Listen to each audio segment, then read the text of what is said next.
Education के through society का और कम्युनिटी का के अपलिफ्टमेंट का प्रोग्राम दीजिए। मदरसे के लिए, मदरसे के मॉडर्नाइजेशन के लिए, फला के लिए, इसके लिए सरकार को किसी स्कीम के लाने की कोई जरूरत नहीं है। जो आप बोल रहे हैं, देखिए आपने जो बोल, देखिए में थोड़ा अंडरस्टैंडिंग का फर्क आ रहा है। आप जो बोल रहे हैं, आप एक मैक्रो व्यू पॉइंट, आप एक डायरेक्शन दे रहे हैं सोसाइटी को, जो कि बहुत अच्छा लग रहा है सुनने में। मैं बात कर रहा हूं ग्राउंड पर प्रैक्टिकल वे में क्या क्या चीजें की गई जो कि आप रिकॉल भी नहीं कर पा रहे हैं क्योंकि वो कम्युनिकेट ही नहीं हो पा रही है, मतलब वो उसको शायद एक्नॉलेज भी नहीं किया जा रहा है। नहीं, मैंने जैसे पहले भी कहा, अब जैसे ये बहुत सारी स्कीमें आप आइडियोलॉजिकली अच्छी बात है, लेकिन जो किया जा रहा है उसका रिकॉग्निशन भी नहीं है। नहीं, वो तो रिकॉग्निशन कैसे होगा? जैसे एक इंसिडेंट होता है, कोई हेट क्राइम होता है किसी जगह, उसको कैसे डील करती है स्टेट गवर्नमेंट? ये बहुत बड़ा सवाल होता है लॉ एंड ऑर्डर का, इंसाफ का, जस्टिस का। हेट क्राइम का मतलब क्या हुआ? एग्जाम्पल, किसी को लोगों ने घेर के किसी आदमी की पिटाई कर दी, किसी एक आदमी के उसके खास धर्म का होने की वजह से, या झगड़ा किसी वजह से भी हुआ हो। एक सेकंड जी, बिल्कुल प्लीज। मैं दोनों बातें कह रहा हूं। झगड़ा हो जाता है किसी वजह से, साइकिल की ठसक लग गई, और आजकल लोगों का जो है वो कम हो गया है बर्दाश्त का मादा, सभी लोगों में हुआ है, सोसाइटी के सभी वर्ग के साथ ये प्रॉब्लम है, किसी एक वर्ग की नहीं। लेकिन कानून को जो अपना जिस तरह काम करना चाहिए, कानून ने उसमें उस तरह काम नहीं किया। अच्छा, ये कैसे कहते हैं आप? इसके बहुत सारे इंसिडेंट्स हैं, एक दो नहीं है, जैसे बहुत सारे हैं। हाँ। अब मैं, अगर आप मुझे मालूम होता कि ये स्पेसिफिक बात करेगी, आप इसके लिए सेशन रख लीजिए। मैं आपको एक चीज मैं आपसे शेयर करता हूं। आपने जो बात बोली है उस पे मेरे पास एक छोटा सा डेटा है, आप मुझे बताइएगा अगर मैं गलत हूं। जो आपने हेट क्राइम की बात की, उसके ऊपर मैं बाद में आ रहा हूं। मैं आपसे ये जानना चाहता हूं कि अगर अंडर ट्रायल्स की यूपी में बात की जाए आज की तारीख में, शायद ये भी चीज कम्युनिकेट नहीं हो रही है। हिंदू अंडर ट्रायल्स 31 दिसंबर 2019 की अगर बात की जाए तो 69.63% हिंदू अंडर ट्रायल्स यूपी में हैं और मुस्लिम्स हैं 28%। वहां पे भी आंकड़े में जो डिस्क्रिपेंसी है वो बहुत मेजर है। अब आप मुझे बताइए, इसमें आप कैसे बोल सकते हैं कि कानून अंडर ट्रायल तो वो तभी होगा जब कोई गलत करेगा। 17% है और वो 28% है। आप इस तरह देखिए ना इसको, इसको जरा उलट दीजिए तो आपको वो बिल्कुल लगेगा कि वो अपने पॉपुलेशन से डबल है। जेलों में भी यही बात है, वो अपनी पॉपुलेशन से डबल है। लेकिन मैं उसको मुद्दा नहीं बनाता हूं, ना उसको मुद्दा समझता हूं कि उसको बनाया जाना चाहिए। तो फिर आपका एम्फेसिस क्या है? आप हेट क्राइम को कैसे जस्टिफाई कर रहे हैं? मैं हेट क्राइम को इस तरह से देखता हूं कि मेरे और आपके बीच में झगड़ा हो गया, अब कानून का नजर एक होनी चाहिए इस मामले में। जहां जिसकी गलती होगी उसको उस तरह से पनिश किया जाएगा। लेकिन यहां यह देखने में आता है कि लोगों को पनिशमेंट करने के लिए जो टूल्स हैं वो उसके इस्तेमाल में डिस्क्रिमिनेशन हो रहा है। अब ये एहसास है, हो सकता है कि आपके पास इसका कोई देखिए, मैं आपसे एक चीज जानना चाह रहा हूं। देखिए, बहुत सारी चीजें ऐसी हैं जो परसेप्शन के लिहाज से होती हैं। क्या आपको ऐसा नहीं लगता है कि ये सारी चीजें परसेप्शन बेस्ड ज्यादा हैं बनस्पत इसके? हो सकता है कि ये रियलिटी में कुछ हो, क्योंकि हेट क्राइम तो औरों के खिलाफ भी बहुत ज्यादा हो रहा है और ये एक सोसाइटी का लेवल ऑफ इंटॉलरेंस अपने आप में दिखा रहा है, जो कि बहुत चिंताजनक है। ये एक अलग डिबेट है। हाँ, ठीक है, मैं पार्शियली आपकी इस बात से एग्री कर सकता हूं कि हेट क्राइम सिर्फ एक ही के लिए नहीं है। लेकिन मेरा क्या कहना है कि जब कहीं कोई क्राइम हो किसी भी तरह का, तो उसके ऊपर जो रेस्पॉन्स होना चाहिए law enforcing agency, absolutely valid, वो एक जैसा होना चाहिए। ठीक है, बिल्कुल, उसमें कोई डिफरेंस नहीं होना चाहिए। और ये फीलिंग नहीं जानी चाहिए कि इंसाफ नहीं मिलेगा। बिल्कुल ठीक है, मैं एग्री करता हूं, ये आपका बड़ा वैलिड पॉइंट है और ये कम्युनिकेट होना चाहिए फ्रॉम टॉप डाउन।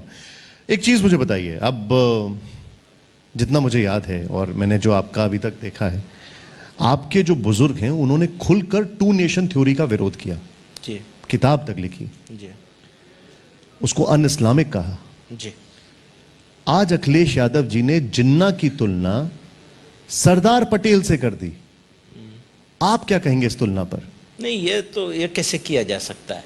इसको मैं बिल्कुल 100% इससे डिसएग्री करता हूं।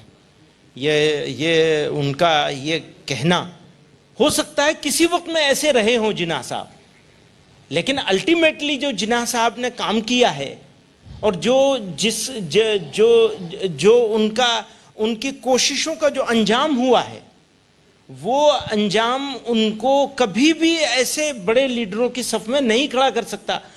बल्कि मैं ये कहूँगा कि जिन्ना साहब की जो लोग भी बहुत से अच्छे काम, हर आदमी में अच्छाइयाँ होती हैं, बुराइयाँ होती हैं, लेकिन उन्होंने जो एक्शन लिया और उस एक्शन का जो नुकसान इस पूरे इंडियन सब कॉन्टिनेंट को हुआ है, और आज तक पूरा इंडियन सब कॉन्टिनेंट इसको झेल रहा है।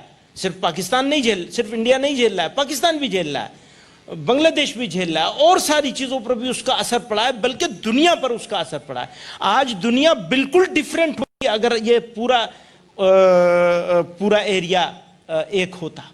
तो उन्होंने जो उनके हाथ से जो जुर्म हुआ है, उस जुर्म को, उनकी सारी अच्छाइयां अगर मान भी ली जाएं तो उस जुर्म को माफ नहीं किया जा सकता। मतलब मैं आज एक बहुत मतलब आप तो आइकन हैं, इस समाज की बात की जाए और कई सारे वैल्यू सिस्टम्स की बात की जाए, उनसे बात कर रहा हूं। और क्या आप ये कहते हैं कि जिन्ना को हीरो तो नहीं कहा जा सकता? नहीं, क्या मतलब है? हम तो उनको सिर्फ हीरो की बात नहीं है, हरगिज हम उनको एक ऐसा लीडर भी मानने के लिए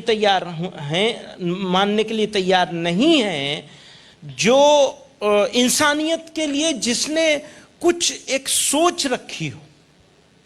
एक बात बताइए मुझे, क्या डेस्परेशन है जिन्ना जैसे शब्दों को चुनाव में लाने का? अखिलेश जी का या कहा जाए या किसी का भी लाने का, क्या ये इश्यूज हैं? क्या यूपी का मुसलमान इन सबसे रिलेट करता है अपने आप को? उसको कोई फर्क पड़ता है?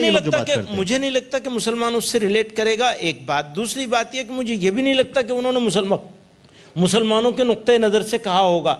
किस उसमें कहा है और वो क्या सोच रहे थे, तो वही बताएंगे। हिंदुओं के लिए तो कहेंगे नहीं, ये तो मतलब जिन्ना को तो हिंदुओं के लिए तो कहेंगे नहीं। Perfect.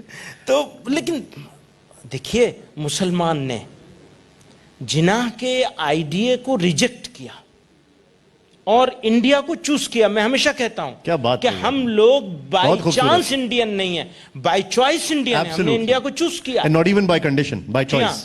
By choice Indian. Well said. So India का मुसलमान जिन्ना साहब को, वो तो बहुत पहले चला गया। बात सुन लीजिए, ये भी कड़वी बात है। जिन्ना साहब इंडिया के मुसलमानों का जनाजा पढ़ के गए थे यहां से।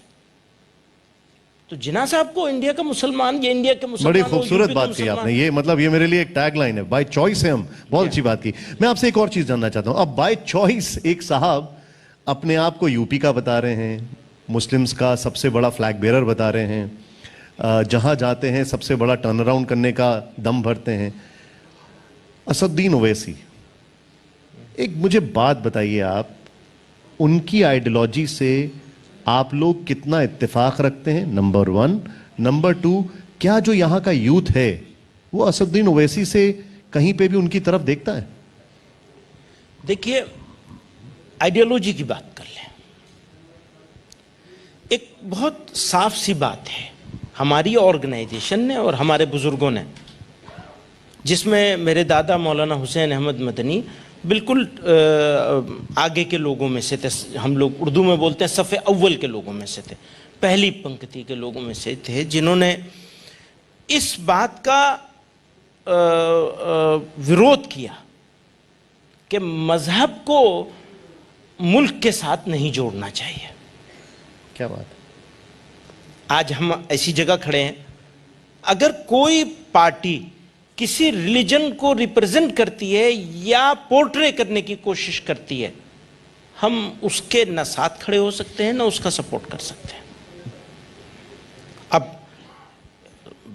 दुर्भाग्य की बात यह है कि सिर्फ इधर नहीं उधर भी, दोनों तरफ इस तरह से पोर्ट्रे किया जा रहा है जैसे रिलीजन खतरे में है, मजहब खतरे में। एक सवाल मैं आपसे पूछ रहा हूं, बीच में रोक रहा हूं, आपको माफी चाहूंगा इसके लिए, लेकिन बड़े अदब से, क्योंकि देखिए आपने एक बहुत स्ट्रांग मैसेज दिया है।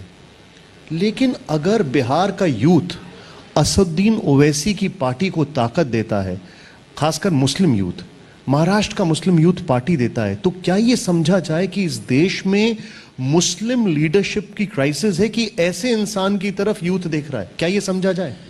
देखिए, आदमियों की बात मत करिए, आदमियों को एक साइड रख दीजिए, आइडिया की बात कीजिए। आइडिया में दो चीजें आती हैं। नहीं, मेरा है लीडरशिप। मेरा सवाल प्योरली लीडरशिप है कि क्या लीडरशिप क्राइसिस इस हद तक है कि उनको, क्योंकि जो आपने कहा उसी से मैं कंटिन्यू करूं। इंडिया के मुसलमानों ने आजादी के जमाने से लेकर आजादी की लड़ाई में भी गांधी जी को चुना था, उनके पीछे थे। लोग कहते हैं फिर ये मुस्लिम लीग क्यों जीत गई थी? भैया वो था वोट का सिस्टम था, वो सिस्टम तो इलेक्टोरल लिस्ट बनी हुई थी, खास लोगों के वोट से मुस्लिम लीग जीती थी। अगर सारे मुसलमानों को वोट करने का अधिकार होता तब पता चलता ना कि मुसलमान किसके साथ थे। मुसलमानों ने गांधी जी को चूज किया था, और उसके बाद से आज तक आप देखते चले आइए, मुसलमानों ने मुसलमानों को अपना लीडर नहीं बनाया। तो ओवैसी कैसे जीत रहे फिर? देखिए, ओवैसी कुछ सीटों पे जीत रहे हैं। क्या वजह? भाई एक बात मुझे बताइए, जो हमारा सिस्टम है वो सिस्टम लोगों को पॉलिटिक्स में रहने की और पॉलिटिकल पार्टी चलाने की इजाज़त देता है नहीं देता? हमारी डेमोक्रेटिक सिस्टम है, उसमें डेमोक्रेसी में लोगों को पार्टी बनाने की, चलाने का मौका है, और एक बहुत बड़ा गैप आया है। उस गैप को कैसे फिल किया जाएगा? देखिए, मैं आपसे क्यों पूछ रहा हूँ ये बात, आप एक वैक्यूम देखिए। अभी यूपी की बात कर लें। हाँ, वही वैक्यूम की बात। आजम खान, मैं भी वैक्यूम की बात कर रहा हूँ। आजम खान की तबीयत खराब है या जो भी कुछ चल रहा है। मुख्तार अंसारी साहब का हाल सबको पता है। जितने भी बड़े बड़े नेता हुए हैं यहाँ पर, या मैं ट्रेडिशनली बात नहीं कर रहा हूँ, मैं हाल फिलहाल की बात कर रहा हूँ, तो क्या वो यूपी का जो एक वैक्यूम है स्पेशली मुस्लिम फेस का, क्या उसको वैसे ही फिल कर रहे हैं? देखिए, या ऐसा लगता है आपको? ना, मैं इस बारे को, इस चीज को एक दूसरी तरह से आपके सामने पेश करने की कोशिश करूंगा। ये जो गैप आया है, गैप मौजूद है। गैप इस वजह से नहीं आया है कि जो लीडर्स थे वो लीडर्स अभी सीन में नहीं है, किसी भी वजह से, जेल में होने की वजह से या बीमार होने की वजह से।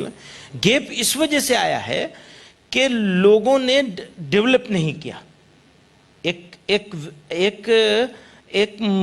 इमर्ज हो करके लीडरशिप आती पॉलिटिकल, वो नहीं आई है। मदनी साहब, आप बहुत स्ट्रेट सच बोलते हैं एकदम। उसका भी एक रीजन है, बहुत ही सीधा सच्चा सा रीजन है कि मुसलमान ये सोचता है कि यहां के लोगों के साथ मिलकर के हम अपनी पॉलिटिकल चीज को आगे बढ़ाएं। एग्जिस्टिंग पॉलिटिकल पार्टीज में से किसी एक को चुने, और मेरा भी यही यकीन है। नहीं, लेकिन उसका मतलब एक और भी चीज हो जाती है ना कि कोई निकल कर सामने नहीं आ रहा है, कोई वो जिसको कहा जाए फ्लैग बेरर नहीं आ रहा है। एक और बात भी है, अभी भी जितने मुसलमानों के पॉलिटिकल लीडर्स हैं वो मुसलमानों के पॉलिटिकल लीडर्स नहीं है, पॉलिटिकल पार्टीज के मुस्लिम लीडर्स हैं। ठीक है, ये भी एक प्रॉब्लम है। मुझे मेरे प्रोड्यूसर बता रहे हैं कि हमारे पास 5 मिनट में बस सवाल बहुत सारे हैं। मुझे एक बात बताइए, कांग्रेस, सपा या AIM या BSP, यहां का जो मुसलमान है वो किससे ज्यादा रिलेट कर रहा है अपने आप को? पता नहीं, मुझे तो ऐसा लगता है कि ऐसा होना चाहिए कि उसमें बीजेपी को भी आप शामिल करते इस सवाल में, तो और अच्छा बात होता है, बहुत अच्छी बात है। और बीजेपी भी इसको कंसीडर करती तो फिर ये मुसलमान क्यों नहीं अपने आप को रिलेट कर सकता है बीजेपी के साथ? क्यों जाता है कि जिसको भी मुसलमान वोट देगा वो सबसे मजबूत कैंडिडेट होना चाहिए बीजेपी के खिलाफ? ये परसेप्शन कहां से आया? ये परसेप्शन तो डेवलप किया जा रहा है। किसने किया?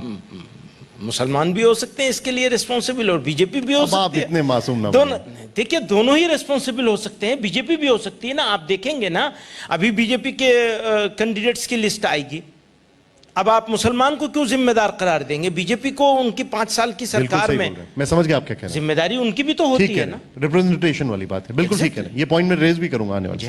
अब मुझे एक चीज बताइए, ये मेरा बड़ा एक मैंने चीज अभी अखबार में पढ़ी कल और मुझे बड़ी चिंता हुई। 2 दिन का अधिवेशन चल रहा है all India Muslim personal law board का।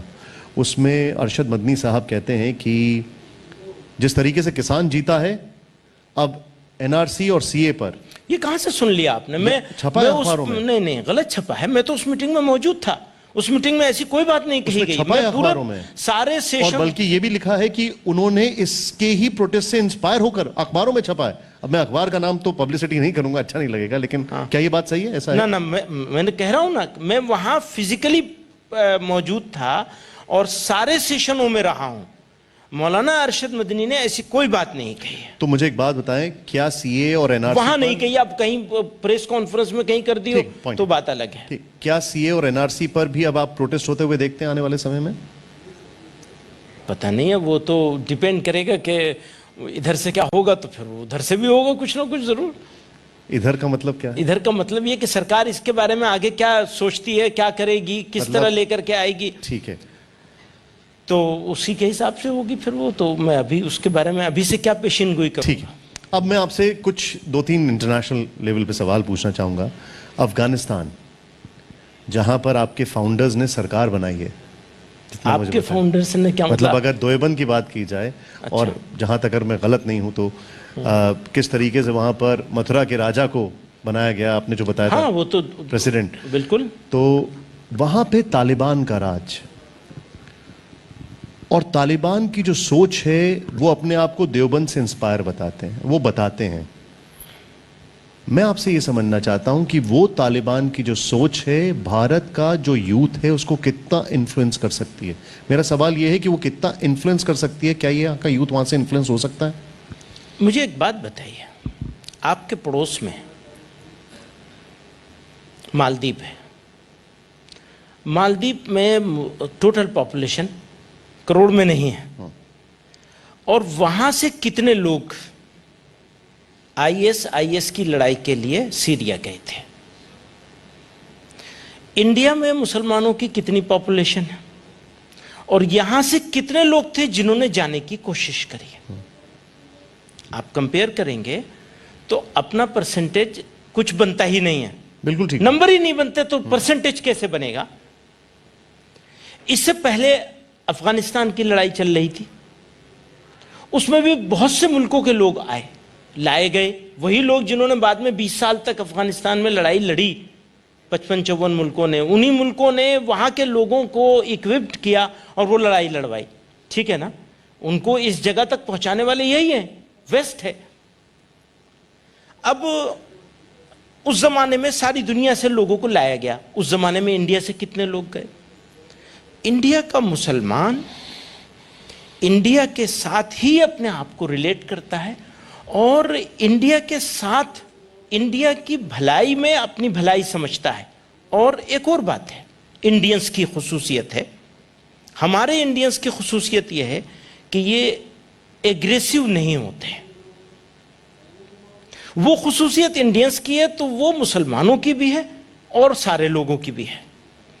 तो हम जिस खित्ते में रहते हैं, हम जिस जगह रहते हैं, ये वहां के पानी और मिट्टी की स्पेशलिटी है। नहीं, लेकिन देखिए, एक सेकंड, हाँ, बस मैं कंप्लीट कर दूं, क्योंकि बहुत ही सीरियस इशू है ये। आप इसको सिर्फ सवाल जवाब में अगर ले जाएंगे तो गलत रास्ते पे चली जाएगी। तो हम प्लीज आपसे ये कहते हैं कि इंडिया के मुसलमान को आप इतना कमजोर मत समझिए, वो हमारे साथ है और उनके बीच में हम हैं। आपने एक मैसेज भी दिया है और इसके लिए मैं आपका शुक्रिया करूंगा। आपने उनको एक मैसेज भी दिया है कि अपने आप को कमजोर ना समझो, ऐसे लोगों से इन्फ्लुएंस ना हो, मैं इसके लिए शुक्रिया करूंगा। लेकिन मेरा जो सबसे बड़ा कंसर्न है, ISIS खुरासान पाकिस्तान से ओरिजिन होकर अफगानिस्तान में कहा गया और उसके कई सारी शाखाएं अब भारत में ट्रेस आउट हो रही हैं, वो रूट्स जमा रहा है। क्या ये कॉज ऑफ कंसर्न नहीं है, खासकर एक ऐसे वर्ग के लिए जो वर्ग कहीं ना कहीं, अगर आप इसको मिसअंडरस्टैंड ना करें, उस वर्ग को लेकर कहीं ना कहीं एक मन में सबके ये है कि इसको अपलिफ्ट करना है, इसको ऊपर लाना है। देखिए, मैं जिस पोजीशन में बैठा हूं, जहां हूं मैं इस वक्त आपके सामने, मेरे लिए सिवाय एक बात कहने के दूसरी बात कहने का मौका नहीं है। वो एक ही बात है, वो ये है कि इंडिया के मुसलमान को हम अपने जीते जी गलत रास्ते पे नहीं जाने देंगे, किसी कीमत पर नहीं जाने देंगे। गलत रास्ते पे जाने के लिए जितना इन्फ्लुएंस वो फला 10-20 ऑर्गेनाइजेशनों का आप नाम ले देंगे, उसके साथ साथ ये जो सेंस ऑफ एलिनिएशन है, ये भी एक रीजन हो सकता है। सेंस ऑफ एलिनिएशन से मतलब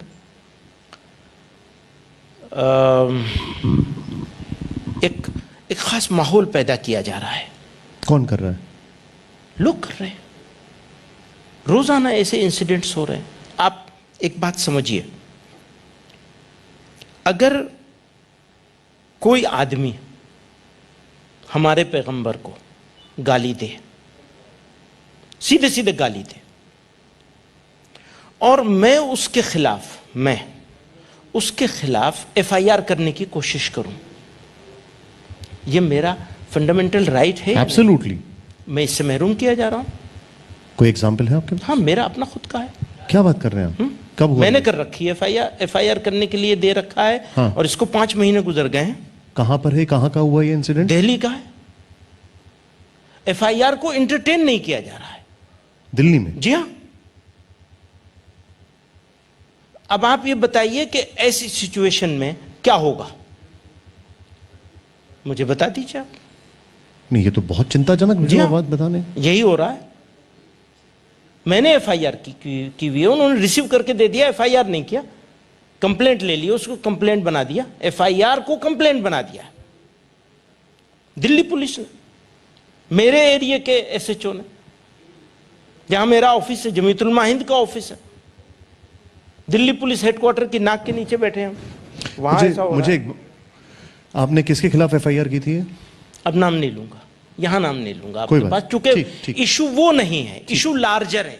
ठीक है। वो बहुत छोटी बात है, उसके लिए हम और बहुत पहले आपके पास आ अच्छा, मैं सकते एक थे। लार्जर इशू की आपने बात की, थोड़ी देर पहले हमने लीडरशिप की बात की थी और ये बहुत चिंताजनक थी। हमने लीडरशिप की बात की कि कोई लीडरशिप मुस्लिम कम्युनिटी में से निकल के नहीं आ रही। आपने उसको बहुत अच्छे से बैलेंस किया कि वो उन्हीं के अंदर ढूंढते हैं। लेकिन मुझे एक बात बताइए, अगर मुस्लिम कम्युनिटी पिछड़ी हुई है तो उसके लिए जिम्मेदार क्या वो खुद नहीं है, जैसा कि सच्चर कम्युनिटी में 2005-6 में कहा गया था? 100%। पहली जिम्मेदारी मुसलमानों की होती है, और पहली जिम्मेदारी मुस्लिम ऑर्गेनाइजेशंस की होती है, और पहली जिम्मेदारी मुस्लिम लीडरशिप की होती है, चाहे वो हमारे जैसे छोटे वर्कर ही चीजें क्यों नहीं बदल रही? क्या वजह है? आप मदनी साहब, मैं आपसे एक चीज, मतलब मुझे कोई शौक नहीं है डेटा शेयर करने का, लेकिन मैं हैरान हो गया एक चीज देखकर। 2011 के सेंसस में इस देश में 3,70,000 भिखारियों में से 1/4 हर एक मुस्लिम है। मैं पढ़ के हैरान हो गया कि जब सच्चर कमेटी की रिपोर्ट आई थी तो आईएएस आईपीएस ऑफिसर्स 3% थे 2005-6 में, अभी पिछले साल बढ़ के सिर्फ 5% हुए हैं। ये क्या हो रहा है? ये लीडरशिप क्राइसिस नहीं है तो क्या है ये फिर? हाँ, ऑफ कोर्स क्राइसिस तो है ही है।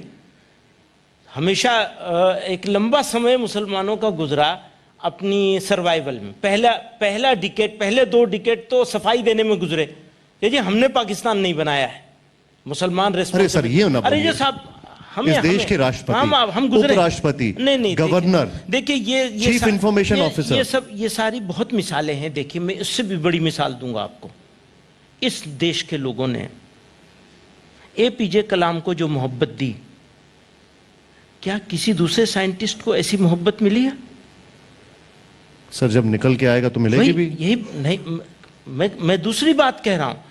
इस मुल्क में बहुत सारे अच्छे अच्छे साइंटिस्ट हुए हैं, उसी में कलाम साहब भी हैं, लेकिन कलाम साहब के साथ लोगों ने जो मोहब्बत का मामला किया वो किसी दूसरे के साथ नहीं किया। आप समझ लीजिए इस बात को। यहां के लोगों की ये खुसूसियत है कि अगर कोई अच्छा काम करेगा और अगर वो मुसलमान होगा, मेरे जैसा आदमी होगा, तो उसको दूसरों से ज्यादा मौके और अपॉर्चुनिटी मिलेंगी। ये ठीक है जी जी, लेकिन इसी के साथ खराबी भी हो रही है। किसी खराबी को एड्रेस करने का मतलब यह है कि अच्छाइयों को इग्नोर किया जा रहा है। प्लीज मिसअंडरस्टैंड मत कीजिए। Well said. मैं एक बात कहा करता हूं, आज मौका नहीं है उसके कहने का, ऐसे हालात हैं, लेकिन फिर भी कह देता हूं प्लीज। लेकिन उसके आगे बहुत सारे इफ एंड बट लगे हुए हैं। वो ये है कि इस पूरे इंडियन सब कॉन्टिनेंट को आज भी आप देख लीजिए जी, आज भी आप देख लीजिए तो मुसलमान इंडिया का किसी भी पड़ोसी मुल्क से खराब हाल में नहीं है, अच्छे ही हाल में है। एक सेकंड बस, लेकिन इसके साथ बस एक वो नहीं लगाऊंगा तो गलत होगा। Please go ahead. आज मुसलमान की इस सिचुएशन को चेंज करने की कोशिश की जा रही है। वो छोटे छोटे इंसिडेंट हैं, उनको ठीक से अगर डील नहीं किया जाएगा तो जो बहुत कुछ अचीव हुआ है उसमें हम उन चीजों को लूज करते वेल सेड। मदनी साहब, आपने जो बात कही है इसके लिए बहुत बहुत शुक्रिया। मैं इसको समअप दो चीजों से करना चाहूंगा। पहली चीज कि जब जस्टिस की जा रही है तो उसमें पार्शियलिटी नहीं होनी चाहिए, जो इन्होंने कहा वो एकदम सही है। दूसरा, मुस्लिम लीडरशिप में एक वैक्यूम है और उसको इग्नोर नहीं किया जा सकता, और किसी ना किसी को बाहर निकलकर आना पड़ेगा, वरना सेट ऑफ रॉन्ग चॉइसेस होती जाएंगी। फिलहाल वक्त एक ब्रेक का।